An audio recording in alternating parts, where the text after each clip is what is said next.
மாணவ மாணவியர் அனைவருக்கும் வணக்கம். 7ஆம் வகுப்பு பருவம் 2 அறிவியல் அலகு 4 செல் உயிரியல் இந்த பாடத்தில் இருக்கக்கூடிய புக் பேக் கொஷின் ஆன்சர் பார்க்க போகிறோம். வாங்க நம்ம இப்போ வீடியோக்குள்ளே போகலாம். மதிப்பீடு சரியான விடையை தேர்ந்தெடுக்கவும். 1வது உயிரினங்களின் அடிப்படையாக உள்ளது விடை செல். 2வது நான் ஒரு விலங்கு செல்லின் வெளிப்புற அடுக்கு நான் யார் விடை செல் ஜவ்வு. 3வது செல்லின் மூளையாக செயல்படும் செல்லின் பாகம் எது விடை உட்கரு. 4வது டேஸ் செல் பகுப்பிற்கு உதவுகிறது விடை உட்கரு.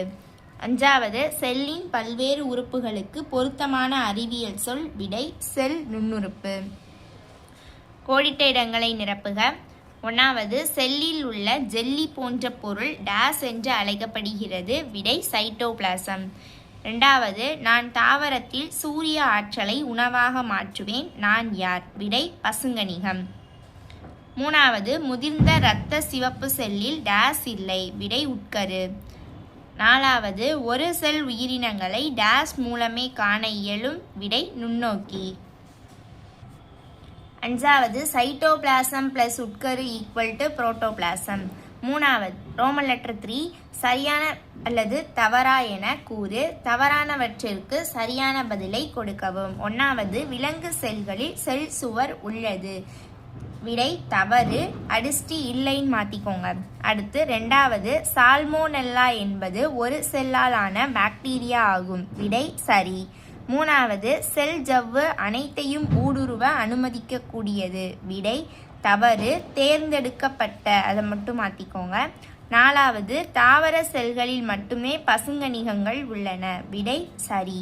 5வது மனித வயிறு ஒரு உறுப்பாகும் விடை சரி. 6வது ரைபோசோம் ஒரு ஜவ்வுடன் கொண்ட சிறிய நுண்ணுறுப்பு ஆகும் விடை தவறு. சவ்வு அற்றன் மாற்றிக்கோங்க.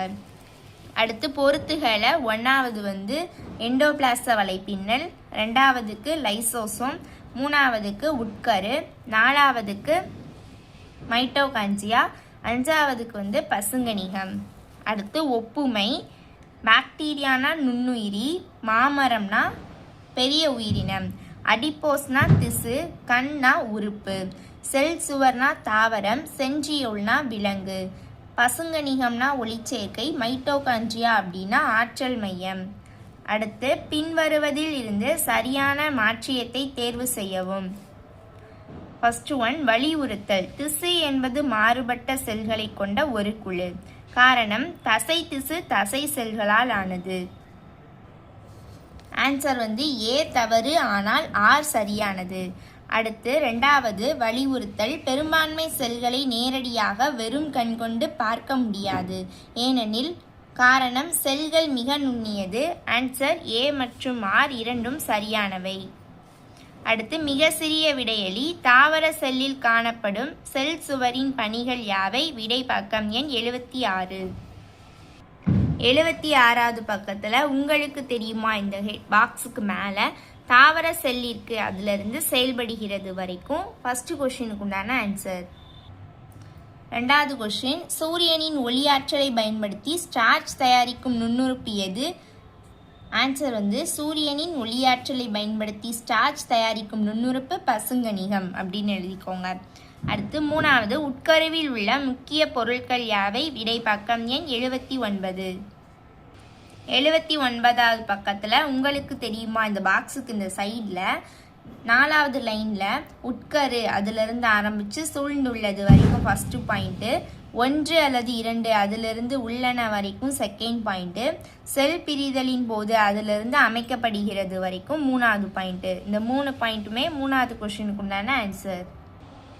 4வது கொஷின் செல் ஜவ்வு என்ன செய்கிறது விடை பக்கம் எண் 80. 80வது பக்கத்தில் சரியான விடையை தேர்ந்தெடுக்கவும். அதுக்கு இந்த சைடில் பாருங்கள் ஒரு பாயிண்ட் இருக்கும் செல் ஜவ்வுகள் அதிலிருந்து அனுமதிக்கின்றன வரைக்கும் 4வது கொஷினுக்கு உண்டான ஆன்சர். 5வது கொஷின் லைசோசோம் செல்களின் துப்புரவாளர்கள் என ஏன் அழைக்கப்படுகிறது விடை பக்கம் எண் 78. 78வது பக்கத்தில் படத்துக்கு மேலே இவை செல்லின் அதிலிருந்து அழைக்கிறோம் வரைக்கும் 5வது கொஷினுக்கு உண்டான ஆன்சர். 6வது கொஸ்டின் ஒரு வைரஸ் ஒரு உயிரினம் அல்ல என ஆசிரியர் கூறினார். நீங்கள் அவரது கூற்றினை ஏற்றுக்கொள்கிறீர்களா இல்லையா ஏன் என விளக்குக. ஆன்சர், ஒரு வைரஸ் ஒரு உயிரினம் அல்ல என ஆசிரியர் கூற்றினை ஏற்றுக்கொள்கிறேன். அதுக்குண்டான காரணம் ஃபர்ஸ்ட் பாயிண்ட், வைரஸ் என்பவை உயிருள்ள பொருட்கள் அல்ல.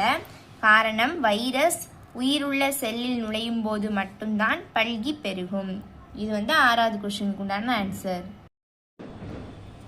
குறுகிய விடையெளி 1வது கொஸ்டின், செல் நமக்கு ஏன் மிக முக்கியம்? விடை பக்கம் எண் 72, 73. 72வது பக்கத்தில் செல் ஹெட்டிங் கீழே 3 லைன் மார்க் பண்ணிக்கோங்க, ஃபர்ஸ்ட் பாயிண்ட்டு.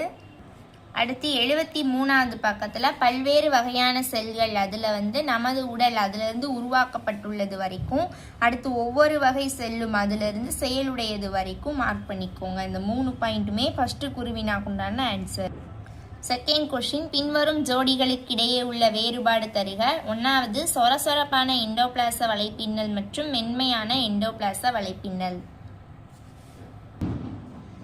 சொரசொரப்பான எண்டோபிளாச வலைப்பின்னல் ஃபர்ஸ்ட் பாயிண்ட், ரிபோசோம் உள்ளது. இங்கே மென்மையான எண்டோபிளாச வலைப்பின்னல் ரிபோசோம் இல்லை. புரத உற்பத்திக்கு உதவுகிறது. கொழுப்பு ஸ்டீராய்டுகள் தயாரிப்பிலும் கடத்தலிலும் உதவுகிறது. செகண்ட் செல் சுவர் மற்றும் செல் ஜவ்வு. செல் சுவர் தாவர செல்லின் வெளிப்புற சுவராக உள்ளது. செல் ஜவ்வு விலங்கு செல்லின் வெளிப்புற உறையாக உள்ளது. 2வது, தாவர செல்லிற்கு பாதுகாப்பு மற்றும் உறுதிப்பாட்டிற்கான சட்டகமாக செயல்படுகிறது. செல் ஜவ்வு தேர்ந்தெடுக்கப்பட்ட பொருட்களை மட்டும் செல்லுக்கு உள்ளேயும் வெளியேயும் செல்ல அனுமதிக்கின்றன. செகண்ட்ல 3வது, பசுங்கணிகம் மைட்டோகாண்ட்ரியா. பசுங்கணிகம் ஃபர்ஸ்ட் பாயிண்ட், தாவர செல்லில் மட்டும் உள்ளது. மைட்டோகாண்ட்ரியா தாவர மற்றும் விலங்கு செல்லில் உள்ளது. அடுத்து, ஒளிச்சேர்க்கையின் போது உணவு தயாரித்தலில் பயன்படுகிறது. செல்லின் ஆற்றல் மையமாக உள்ளது. இந்த 3மே செகண்ட் கொஸ்டினுக்கு உண்டான ஆன்சர். 3வது கொஸ்டின், செல்லில் இருந்து உயிரினம் வரையிலான வரிசையை சரியாக எழுது. விடை பக்கம் எண் 72. 72வது பக்கத்தில் ஃபஸ்ட்டு செல், அடுத்து திசு, அடுத்து உறுப்பு, அடுத்து உறுப்பு மண்டலம், உயிரினம். இதை வரிசைப்படி எழுதிக்கோங்க. ஃபஸ்ட்டு செல், ஆரோ மார்க் போட்டு திசு, திசுக்கு அடுத்து உறுப்பு, உறுப்புக்கு அடுத்து உறுப்பு மண்டலம், அடுத்து உயிரினம்னு எழுதிக்கோங்க. இது 3வது கொஸ்டினுக்கு உண்டான ஆன்சர். 4வது கொஸ்டின், உட்கரு பற்றி சிறு குறிப்பு எழுதுக. விடை பக்கம் எண் 79. 79வது பக்கத்தில் உட்கரு ஹெட்டிங் கீழே உட்கரு செல்லின் அதிலிருந்து அமைக்கப்படுகிறது வரைக்கும் மார்க் பண்ணிக்கோங்க. இதுவரை 4வது கொஸ்டினுக்கு உண்டான ஆன்சர். 5வது கொஸ்டின், பின்வரும் அட்டவணையில் செல்கள், திசுக்கள், உறுப்புகள் என வகைப்படுத்துக.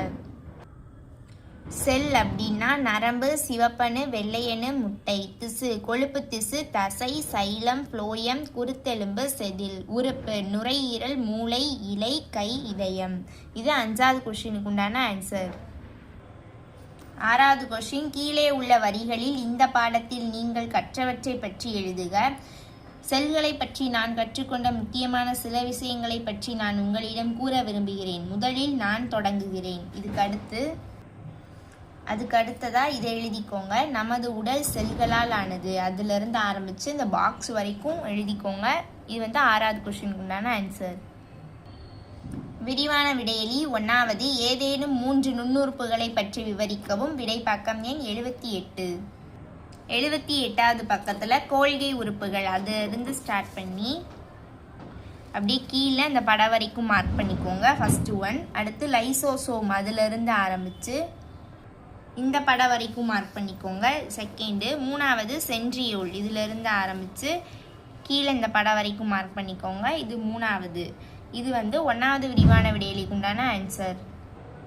2வது கொஸ்டின், தாவர செல் மற்றும் விலங்கு செல்களை ஒப்பிட்டு கீழே உள்ளவற்றை நிறைவு செய்யுங்கள். இந்த பாக்ஸ் ஃபுல்லாக மார்க் பண்ணிக்கோங்க. விலங்கு செல்லுக்கு இந்த 3 பாயிண்ட்டு, உட்கருக்கு இந்த 2 பாயிண்ட்டு, தாவர செல்லுக்கு இந்த 3 பாயிண்ட்டு. இது 2வது பிக் கொஸ்டினுக்கு உண்டான ஆன்சர். உயர் சிந்தனை வினாக்கள். வைரஸ் செல்லற்றவை என்று அழைக்கப்படுகிறது ஏன்?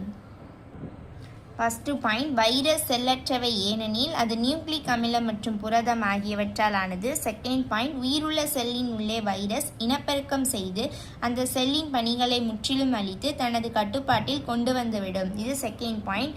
3வது பாயிண்ட் உயிருள்ள செல்லின் வெளியே வைரஸால் இனப்பெருக்கம் செய்ய முடியாது. செல்லுக்கு வெளியே வைரஸ் ஒரு உயிரற்ற துகளாக கருதப்படும். இந்த 3 பாயிண்ட்டுமே உயர் சிந்தனை வினாக்குண்டான ஆன்சர். இந்த வீடியோ பயனுள்ளதாக இருந்துச்சுன்னா லைக் பண்ணுங்கள், உங்கள் ஃப்ரெண்ட்ஸுக்கும் ஷேர் பண்ணுங்கள். சப்ஸ்கிரைப் பண்ணாதவங்க சப்ஸ்கிரைப் பண்ணுங்கள். Thank you to all.